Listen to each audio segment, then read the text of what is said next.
everybody, welcome back to another Mystic Islands video. Another week without uploading, so I'm sorry about that, but I'm going to be trying to get better with that. I'm just very busy this week, but I'm going to try to pump out at least 2 videos a week from now on, so look forward to that. But today, what I have in store for you is every card in the Mage faction. So we went over all of the factions and the important cards, but now I'm going to go over every single card in each faction. So today it is the Mage faction's turn. So we're going to start off with Aquamage. Aquamage is a 1 attack, 1 defense. He costs 1 up here. He's a common, and he has no special effect or anything like that, so kind of boring there. Next up we have Peaceful Spellcaster. Costs 3, 1 attack, 4 defense. For every Peaceful Spellcaster on the battlefield, put a +0/+1 counter on this creature until death. So it means if you have another one of these guys out on the battlefield, he gets a +1 defensive counter, so he'll be a 1/5. So he can get pretty big. So next up we have Gloomy Mage. He costs 5, 6 attack, 4 defense, so he's a little bit bigger there. You can also pay 1, and he gets -2 attack but +2 defense for the turn. And the attack and defense reset after the turn ends. So if someone's trying to hit him for 5 damage and he only has 4 health, you can pay 1, as long as it's your turn, and get rid of 2 of your attack and then transfer it to the defense. So he's a 4/6 to keep him alive, so that's pretty cool. Next up we have Noble Pyromancer.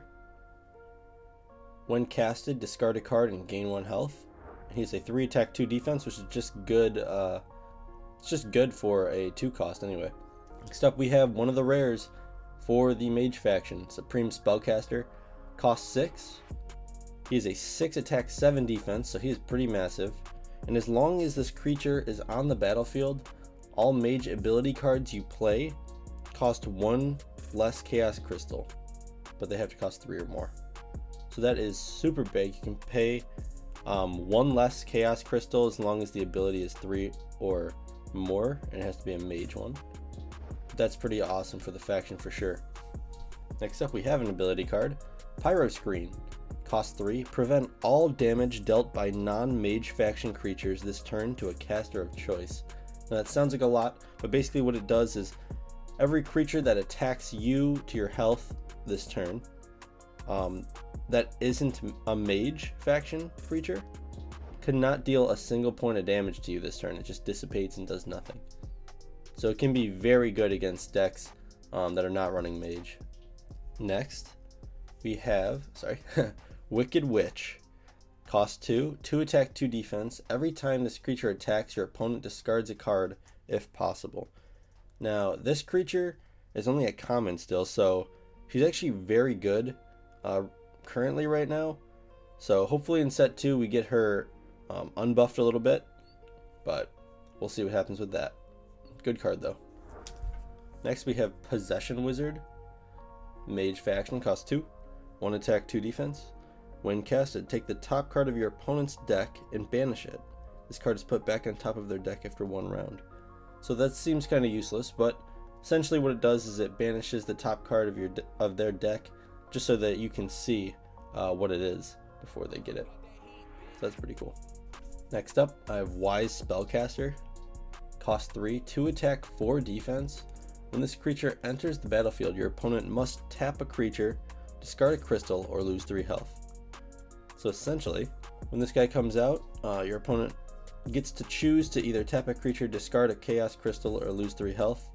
But if they're unable to tap one of their creatures, then that is actually automatically ruled out. So then they have to choose between the other 2, discard a crystal or lose 3 health. Well, what if their creature is tapped, all their creatures are tapped, and they have no crystals out right now? Well, that means they have to lose the 3 health. So essentially it's like a process of elimination. If they can't do it, and if they can do it, they get to choose. So kind of cool there.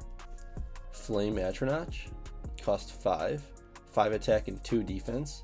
Seems a little bit underpowered with 2 defense on him, but he makes up for it with his Amber ability. The Amber skill essentially Says every time this creature battles and deals damage to the opposing caster, put a +1 attack, +1 defensive counter on it until death with a limit of 3. So if you keep hitting your opponent for health and this creature is surviving every time, it'll get a +1 attack, +1 defense, up to 3 counters. So it'll be an 8 attack, 5 defense, which is pretty big. Here we have Underground Soul Mage. I really like the art on this guy. You guys let me know which one of these cards is your favorite art-wise. Cost 1, 1 attack, 1 defense. When casted, your opponent puts the top card of their deck into the graveyard. And it could be a good card, so you never know. Good card there. We have a second rare for the mages, Ritual Madness. Cost 4. Every time your opponent draws a card, they lose 1 health. If this card is destroyed, add 1 Chaos Crystal to your stash. And it is a permanent. So when you play it, it is an ability card. Usually ability cards, you play them, they do their effect, you go to the graveyard. But a permanent, if it has the permanent skill, it stays on the battlefield until someone destroys it. And then this one obviously has the effect, if you destroy it, you actually get a crystal back. So very good card there. And it's actually the card for the booster packs, which is really cool. This card as well is pretty good. Wizard Outcast, cost 3. 3 attack, 3 defense, and he is untapped, so he comes out ready to attack or block. So that is very good. It sounds very simple, but honestly, it just works out very well. So very good card there. Right here we have the leader for the mages, Lord of the Spellcasters. This guy is pretty underrated, I gotta say. He costs 6 Chaos Crystals or 10 health, but he's got 12 health himself, so that's a pretty good deal there. You can also tap him. All Mage faction creatures get the idle skill this turn, meaning they're not affected by abilities, all of them, which is very good. You can pay 1 crystal to look at the top card of my deck. You can pay 2 crystals. Search your deck for a Mage faction creature worth 1, put that creature in your hand and shuffle your deck. That's pretty good as well. It's going to be better in set 2 once the new cards come out, which I'm going to be revealing those in a few months. But this guy is very good. Definitely want to pull him out of packs for your mage deck. Right here, we have Safeguarding Soul.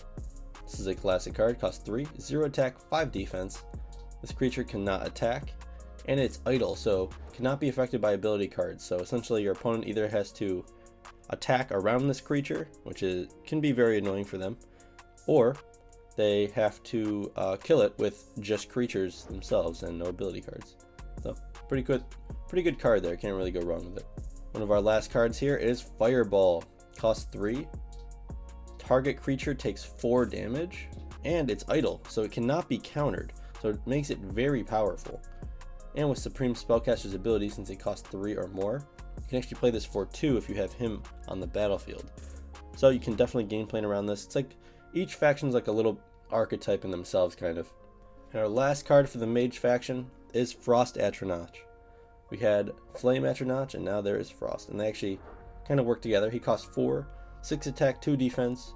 He has Obstruct, so if you hit him for 4 damage, the 2 extra would actually bleed to your health, but because of Obstruct, that damage actually dissipates and goes nowhere, so that's good. If Flame Atronach is currently on the battlefield, put a +0/+2 counter on target on Frost Atronach, sorry. So if Flame Atronach is on the battlefield over here, and this guy's out at the same time, this guy's going to get +2 defense, so he's going to be a 6/4, which makes him very good for the value that he's at. Hopefully you guys did enjoy this video. Let me know what faction I should do next. I think the factions I have left are the Skeleton, Pirate, and Dwarf. So yeah, just let me know. Also follow my Instagram and my YouTube channel, of course. And if you want to get your hands on any of these cards, first link in the description always on every video is my Game Crafter link. Got booster packs, starter decks, and Chaos Crystal resource packs. So thank you guys so much for watching, and I'm going to see you guys in the next one. Peace.